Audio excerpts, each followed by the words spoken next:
Hello again, this is Joseph S. Samiego, the author of the Carolingian Age series, and I am working on a map again.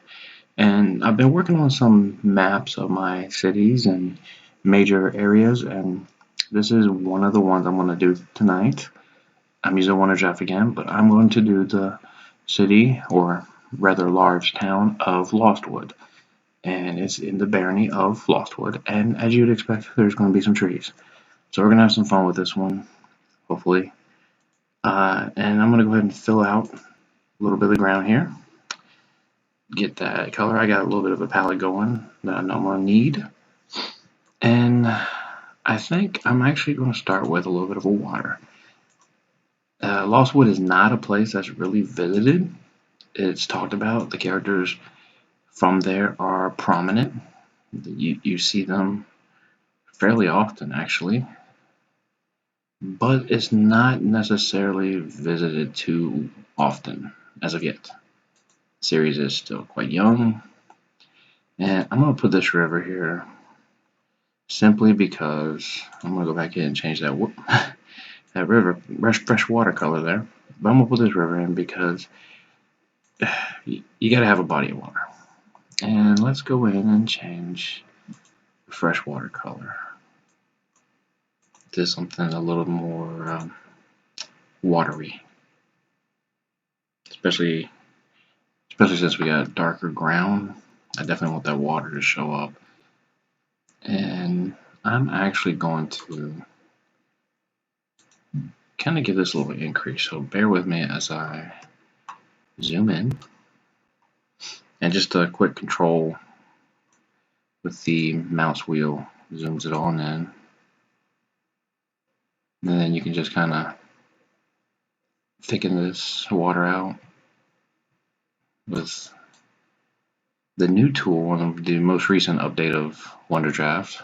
So if you haven't downloaded the most recent update, you should take a look at it.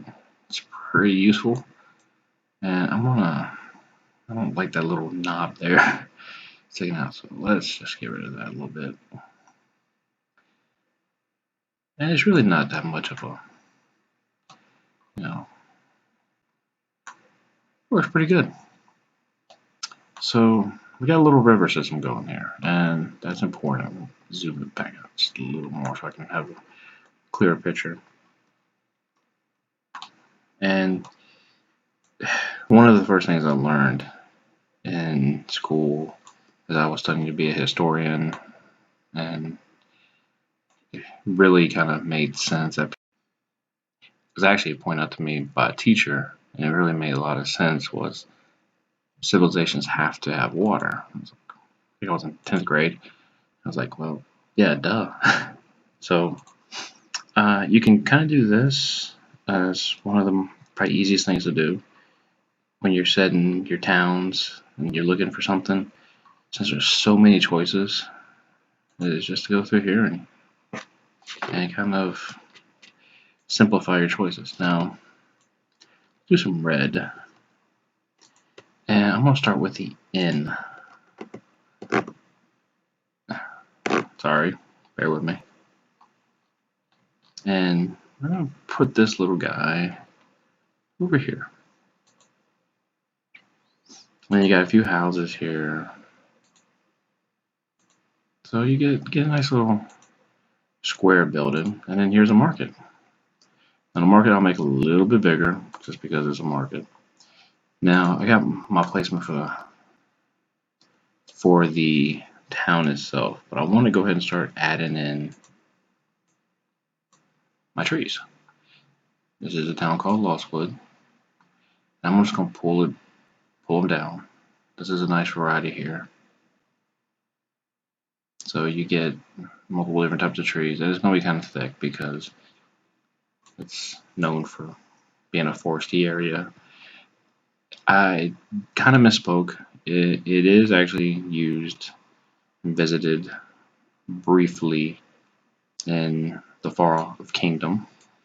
King Charles visits it and discovers some atrocities by Baron Sean, who is not the Baron of Lostwood.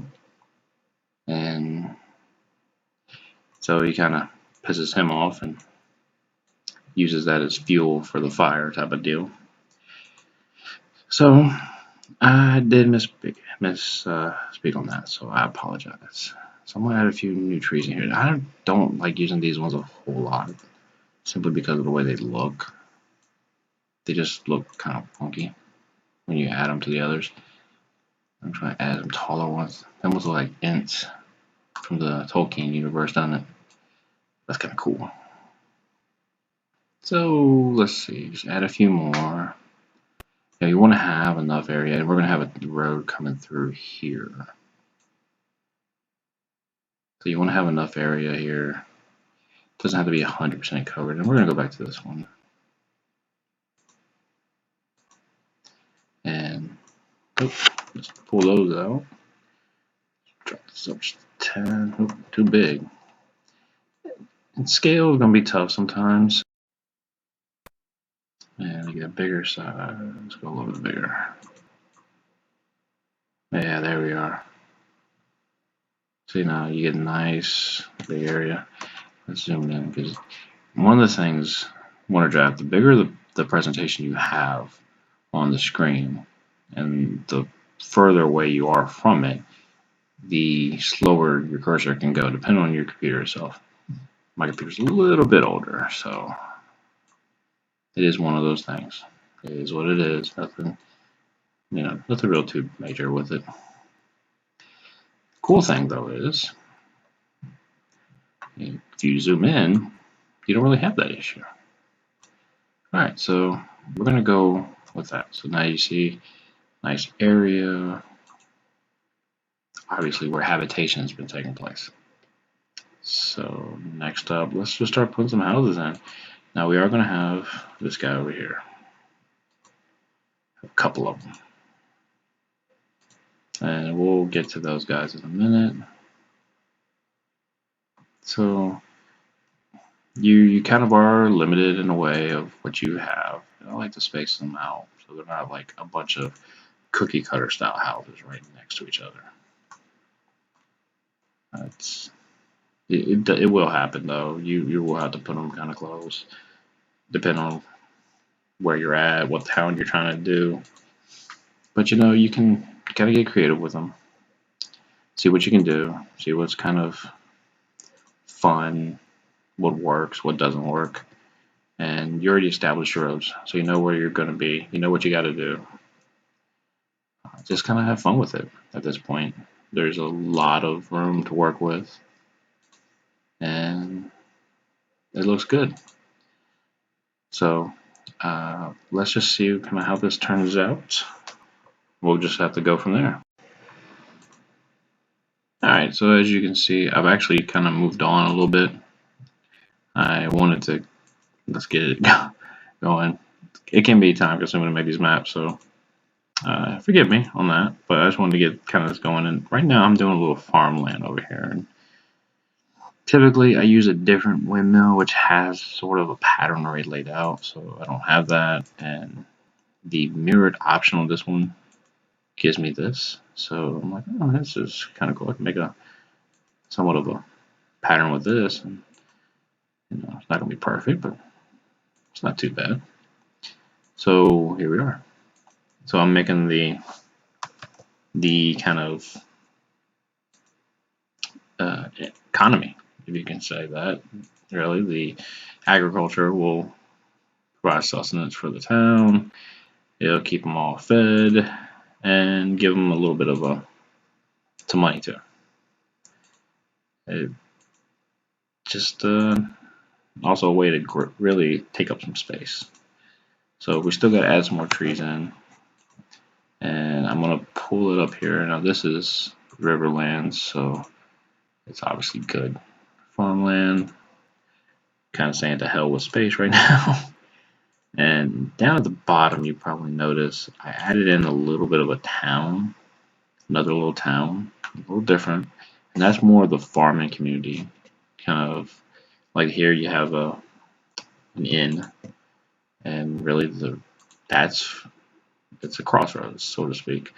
It's a fork in the road, and you kind of have to have that, in my opinion. just, excuse me, you really can't just, ignore it. So we're gonna go put the bridge here, and kind of you get across somehow. And there's no ferry option. So I'm gonna add in a few more of the trees because we have some space. We can definitely make some trees around here. Are those the right size? I don't think they are. These should be better. And we'll just put some trees here. It's a very wooded area. Actually, this does look a little small too, doesn't it? Wow. There we are. And I'll probably put a few more little houses and stuff around this area. That ends just by itself. You kind of can think of it like just a little roadside cottage, roadside tavern. So it should be a nice little place. And once I get these trees done and fill out that town a little more, we're going to go ahead and start looking at adding in some color. I think adding in a little bit of color will help. Obviously, trees are green, leaves can be green, but I'm going to give it a little more of a variety. I like having a variety of tree colors in there. Something that's just going to make it stand out a little more. Some are a little unconventional, but I mean, you guys have seen trees. You know, sometimes the leaves aren't exactly always green. Let's see. Let's pull it back to the. Had a little trouble there. There we are. All right, so let's pull it back over to what we get. Human custom colors. And we don't need a castle. So let's get this. Try to get the. There we are. And let's just kind of pull them around. Make it there. Go there and go these guys. I do wish there was a couple more options for the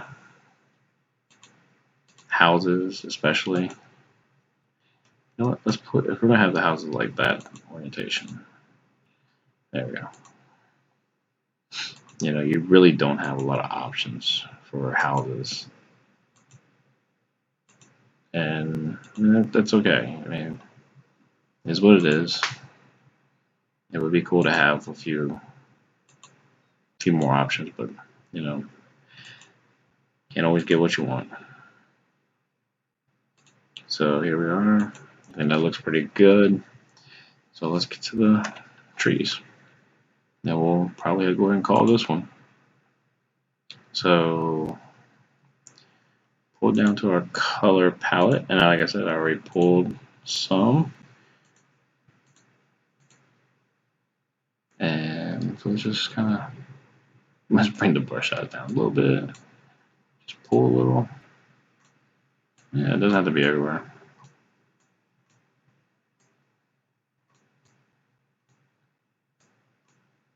Alright, now let's pull the brush size down a little more. For this, we're going to zoom in a little bit to get better. And if you go over a place that you already hit, it's not a big deal. It's part of the process. Okay. Nice little vibrancy of the forest. Looks more lifelike, and I'm gonna pull in a few more. Yeah, just kind of like to add in a few more vibrant colors. I mean, we've all seen trees that are, autumn leaves coming in, mixing in with the greens, and we can keep some of those greens there anyway. In fact, I think I have a couple more. Look at that, I got some darker greens in here. Whee! Let's get that colored in. Look at that, that's lovely, isn't it? Yeah, I tried to switch to red there, or it didn't let me. Oh well. how the mouse runs it. Look at that. Don't even pay attention. Oh well. It's like Bob Ross always said, happy accidents, right? That's all it is. We're doing good. Pull in some of that, just to break it up a little bit. Like I said, if you go over some place that you've already hit, that's not a big deal. Keeping some of that green there is cool. Yeah, you want a nice little spectrum here of color. Just like in life, you know? Not everything can be, you know, just one thing. You gotta have vibrancy. You gotta have growth. And with autumn comes season changes. And yeah, let me stop before I get philosophical. All right. So looking at this, we got, let me see if I can get it in a good spot for you guys. Bear with me, sorry. We got Lostwood. So, wooded area, nice little town, got a market square, and the Lord's castle. So, typically what I'm going to do on these is do a label. And we'll do the label down here. We don't have much going on. And that's one of the things you can really just excel with Wonder Draft is just the labeling. I mean, you could do so much with it. I'm going to do the outline, and I've been doing outlines of 201. I changed the fonts. So like this Zenzel decorative, which I think just looks really cool. Now we're going to change the font size. But first, just tell it what it is. So let's see. I think last time I used 60 on one of these. Yeah, that's not too bad. I can go a little bit bigger. And all right, so let's go back to 60. That's not what I wanted. All right, so let's go back to 60 on this guy. And 62, 64, 66, 68, 70, 72, 76. Okay, I don't know what happened, but I think that's pretty good. So usually I have like a little saying behind it, but I don't really know what to say about this one. I may add something later. And what I'm going to do for the finished product, which I'll put in the video, is I'll add the coat of arms that I've created for him. But that's basically it. So let's go ahead and call it. I'll save it and then finish it up with coat of arms, and you'll see that in just a second. All right. Thanks for watching, and I hope you've enjoyed this.